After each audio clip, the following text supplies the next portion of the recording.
Well, two of the favorites to lift the World Cup trophy, Portugal and Spain, will go head-to-head on Monday. Spain's win over Austria to get here was their first knockout stage win since 2010, which was when they won the World Cup. And for Portugal, we saw them beat Croatia, making it their 6th ever knockout stage win. Now, who will advance onto the quarterfinals? Portugal has 3 appearances in that stage so far, while Spain has 6. So, JD, looking at both of these squads, looking at the talent that they have from top to bottom, which side would you say is more talented? Oh, Spain are definitely more talented. I think they've showcased in terms of where they've been, the undefeated streak they're on right now, the way that De La Fuentes has them playing, the fluidity. The only problem I've had throughout this whole competition with Spain is I'm just waiting for them to marinate and showcase what they can do in the biggest stage. I think they've kind of been getting better as the competition's gone on, but we know what their ceiling is, and that's the important part we need to recognise. Unfortunately, I look across, and Portugal, and this is not to discredit them, I actually think they have the superior midfield on paper. I think they have the legendary striker in Cristiano Ronaldo. I think you don't see a weak link in terms of their back four, but when it all comes down to it, this is the favourable team because this is one of the favourites within the tournament, and they've showcased it, been there, done it before, from the Nations League all the way through. They have been one of the standards in Europe. I feel like for a lot of the top teams in the World Cup, something that we keep saying about all these squads is we have yet to see them unlock their full potential, So between these two, Matteo, which one do you think still has the most left to unlock in this World Cup? The most left to unlock. You think it's Portugal? Really? With the way Spain have played? Spain against Austria, I thought we started to see where they're going, and I thought very comprehensive performance. For me, I haven't seen a good 90 minutes yet, complete 90 minutes from Portugal. What's your take on Ronaldo? I think that they are more dynamic when he's not on the field.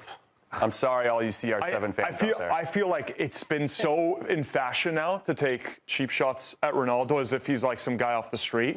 Okay, he's in his 40s, we get it. He doesn't move like he once did. Sounds like you a little bit. 100%. That goal that he scored before the penalty, by the way, that was a great goal. And he showed, I think he hit 90 miles an hour. He can still run. Okay, it was against Uzbekistan that he scored a brace. I'm back. Was that a little bit silly to say you're back? You should have never left to begin with.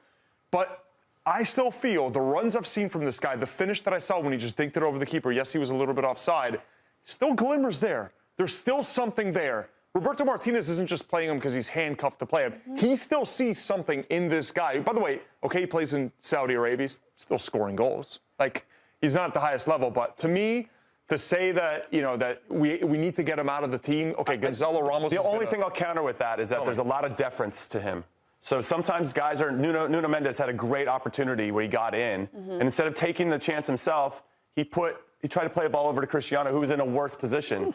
So there's just that little bit of deference. Just 3 goals. I don't want to take anything away from an incredible player who's had an incredible career. JD, what do you think? I just wonder if when he came off the field and Roberto Martinez finally subbed him off, then all of a sudden, Gonzalo Ramos gets a header, and I know that's just a very small sample size. It was a great ball to Gonzalo Ramos from Leao. But then all of a sudden, Leao gets to be the guy when Ronaldo's not on the field. There's like an emotional issue, I think, that when he's on the field, the complexion and the feeling of the team changes. No, you guys were talking about Ronaldo was subbed off, and it wasn't the first substitution that Roberto Martinez did make in this match. He made 4 substitutions in the 62nd minute, one of them being Bruno Fernandes, who he took out. And we haven't been seeing the same Bruno Fernandes that we're used to seeing at Manchester United. He has just 1 goal contribution in the World Cup so far through their 4 games.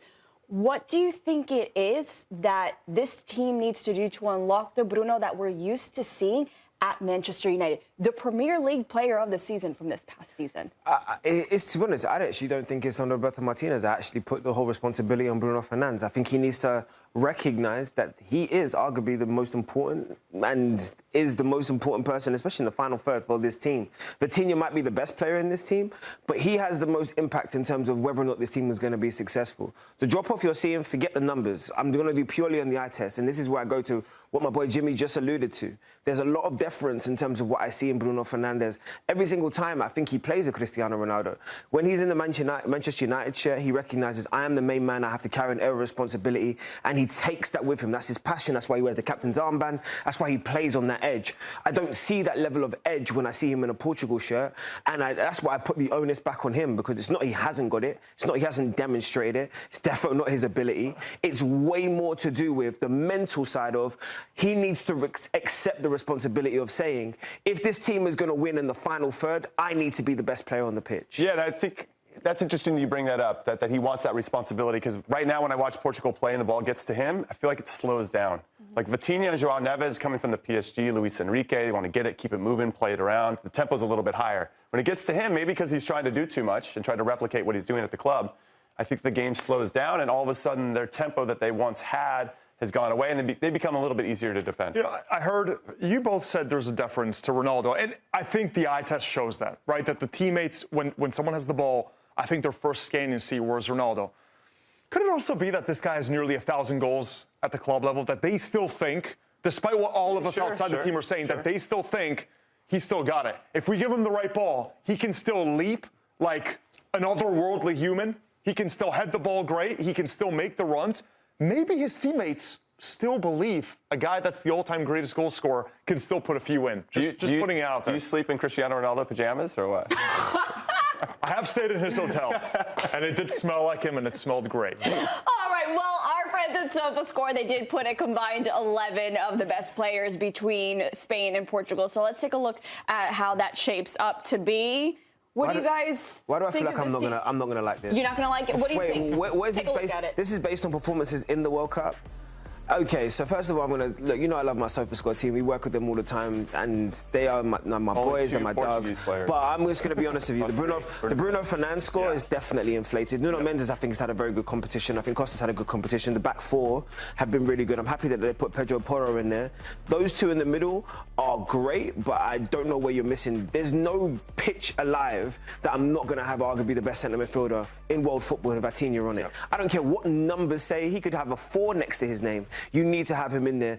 And again, up front, I know what Adioto has done. Fantastic, brilliant. But I'm not going to choose that over Cristiano Ronaldo. It's just not going to happen. He's 50. I think he's got a goal a game in the last 15 games for Spain.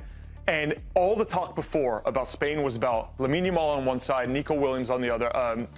Williams on the other, who's not been fit, so he hasn't even played. It's been Baena instead. All the talk was about the midfield, of course, how much pace they finally had down the wide, how much creativity and dribbling. Oyarzabal never played for Barcelona, never played for Real Madrid. He's always been at Real Sociedad. He's a false 9 in a way. He has slowly been one of the most effective players for Spain, but JD, I have a feeling you're with me that we're not buying this Cristiano Ronaldo hate, so I can't go against CR7 either. I think Baena is probably the most impressive one, because not that he's not a talented player, but because Nico Williams was so like, wow, how's Spain going to play? They're going to be really one-sided. It's just Lamine Yamal. And I think Baena has been excellent and has done a really nice job of having an impact on that side of the field, which then ultimately opens up space for Lamine Yamal.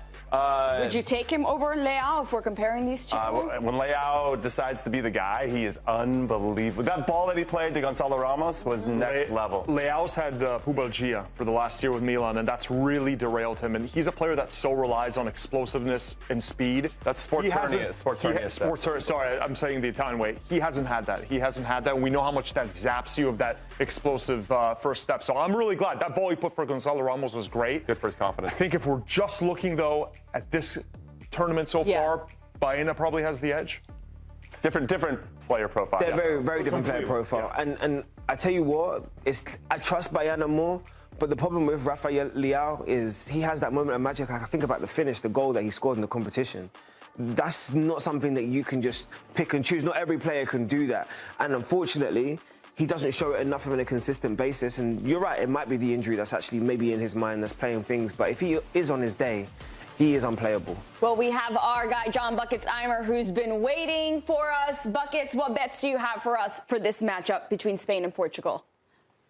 I have 2 bets, and I have absolutely no comments on Ronaldo on either side. I'm not getting a part of this. I've learned that if you say anything bad, even if you're correct, social media does not like any Ronaldo or Messi hate, so no comment there. But I've learned. I'm getting there. I will say I do think Spain is the much better team here. All that being said, I've got Spain over 1.5 team total. Spain to get 2 or more goals at -110. Don't really trust Portugal's backline after I saw Croatia almost get the best of them. And if Spain play how they played against Austria, they're just going to be too much. And also taking Mikel Oyarzabal to score or assist. We're getting it at even money. Anytime I can get him at +100, I'm going to take it. I know people are going to bet Yamal, but Yamal to score or assist is -140. I'd rather get even money with a guy who already has 4 goal contributions.